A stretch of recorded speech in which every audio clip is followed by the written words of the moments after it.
प्रश्न ये था कि ऐसा देखने में आया है कि किन्हीं संस्थाओं में अगर मैं पर्टिकुलरली बोलूँ इस्कॉन के अंदर देखने में आया कि डायरेक्टली ऑफर करते हैं, गुरु को ऑफर करते हैं। तो क्या ये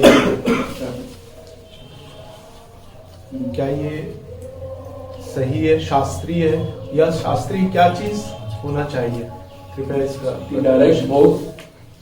डायरेक्ट भोग जैसे गार्लैंड ऑफरिंग है महाराज जी, तो गार्लैंड लेके आए और डायरेक्टली गुरु को ऑफर कर दिया। अभी दो प्रश्न इसमें मिक्स है, तो हम आपके मिक्स प्रश्न को अलग अलग करके उत्तर देते हैं। पहला प्रश्न है आपका कि आप जैसे गुरु पूजा में जाते, देखिए आप आपसे प्रश्न इसलिए पूछ पा रहे हैं कि आपको पता है कि वहां पे भी हम 15 वर्ष रहे थे लगभग, वहां पर पूरी कम्युनिटी को बिल्ड किया था और हजारों लोग जो थे वो सब फॉलो करते थे। तो वहां का पक्ष तो हमें निश्चित रूप से पता ही है, इस्कॉन का पक्ष। अब यहाँ पे भी हम लगभग 15 वर्ष से, तो निश्चित रूप से यहाँ का पक्ष भी पता ही होगा। जब हमारे गुरुदेव ने बोला कि ये किसी जिम्मा दिया है कि इस पक्ष को उनके जाने के बाद कि सबको प्राप्त हो, तो ये पक्ष भी हमें पता है, वो पक्ष भी पूर्ण रूप से पता है।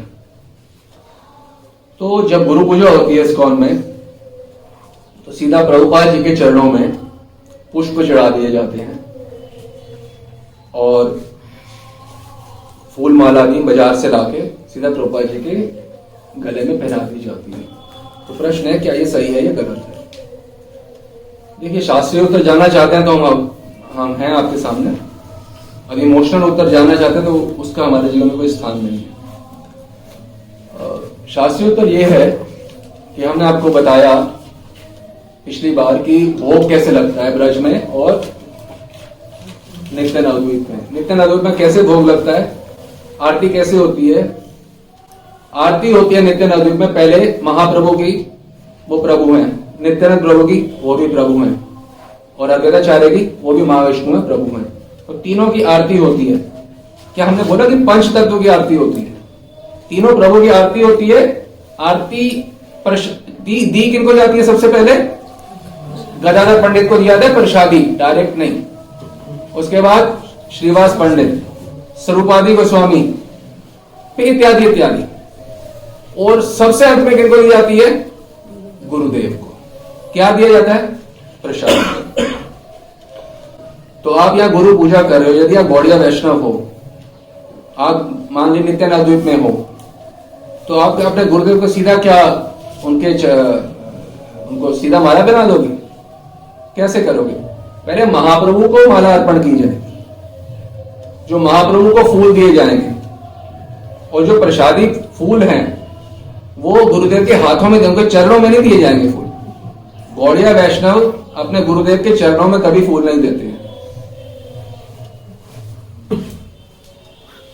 40 साल से कुछ लोग कर रहे होंगे, पर नहीं मालूम है शास्त्रीय ज्ञान, तो निश्चित रूप से सही तो नहीं हो रहा, और सही नहीं हो तो निश्चित रूप से गलत हो रहा है। Save yourself. गुरुदेव को प्रसादी पुष्प चंदन दिया जाता है, वो भी उनके हस्त में या माथे पे चंदन लगा दिया जाता है, और माला जो होती है गौर प्रसादी होती है, वो दी जाती है। और ये तो हुई एक बात। दूसरा,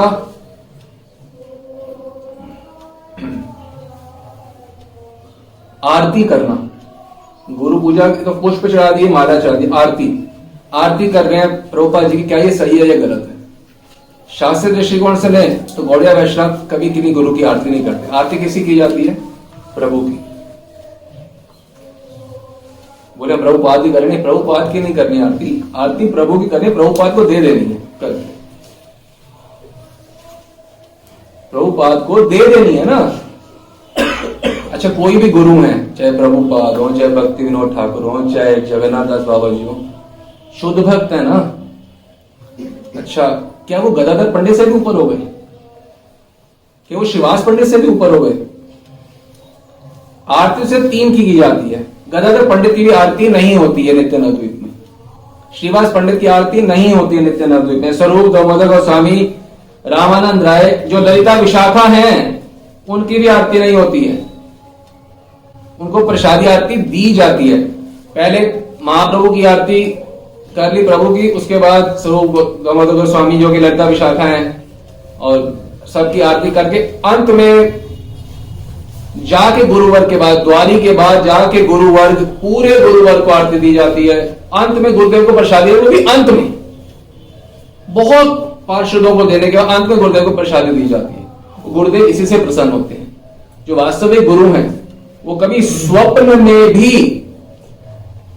अपनी आरती नहीं करने देंगे और सीधा माला नहीं पहनेंगे जो भगवत प्रसादी नहीं होगी, जो गौड़िया वैष्णव है। अन्य संप्रदाय में जो होता है होता रहे, हमें अन्य संप्रदाय से सरोकार नहीं। हमें किस सरोकार है? हमारे गौड़िया वैष्णव आचार्य किस प्रकार से। इसलिए तो हमने बताया, जब तक ये ग्रंथ पढ़ोगे नहीं तो ABCD में नहीं पता चलेगी। जो खोलोगे, अरे ये भी मैं ठीक नहीं करता, ये भी मैं ठीक करोगे कैसे? उदाहरण बताते हैं। आपने 10वीं के बाद एडमिशन लिया, क्या होता है इंजीनियरिंग, दूसरी इंजीनियरिंग में डॉक्टरी वाली होती है, मेडिकल, क्या बोला? मेडिकल। आपने 10वीं पास करी, उसके बाद आप मेडिकल में एडमिशन लिए, किताब एक नहीं पढ़ी मेडिकल की, तो उसका जो ऑपरेशन कैसे करोगे व्यक्ति का? जो गलत काटा पिटाई करोगे, उसका व्यक्ति का खून हो जाएगा, व्यक्ति का बेचारे। उसी प्रकार से आपने ग्रंथ पढ़े नहीं, ये मेडिकल की किताबें हैं, ऑपरेशन सीधा करने बैठ गए, वो भी सबको हम कल्याण कर देंगे स्वयं को छोड़ के। तो charity begins at home.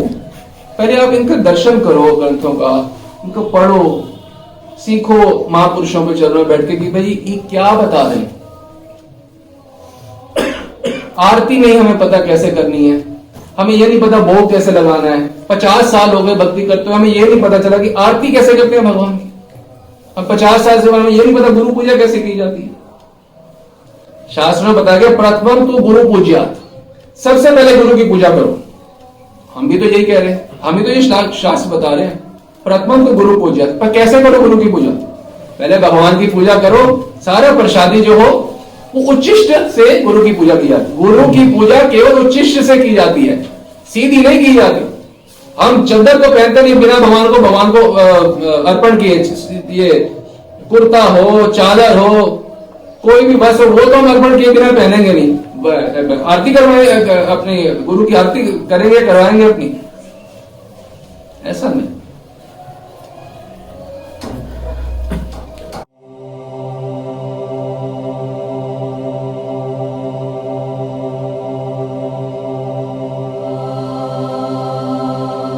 Gadadhar पंडित, श्रीवास पंडित की भी आरती नहीं होती है, तो किसी और की आरती हो सकती है? यदि आप बुद्धिमान हो तो आपको एक्सप्लेन करने की जरूरत नहीं है। पर कोई इंस्टीट्यूट ऑफ फेनेटिसिज्म है तो वृथा जन्म गिरोतार,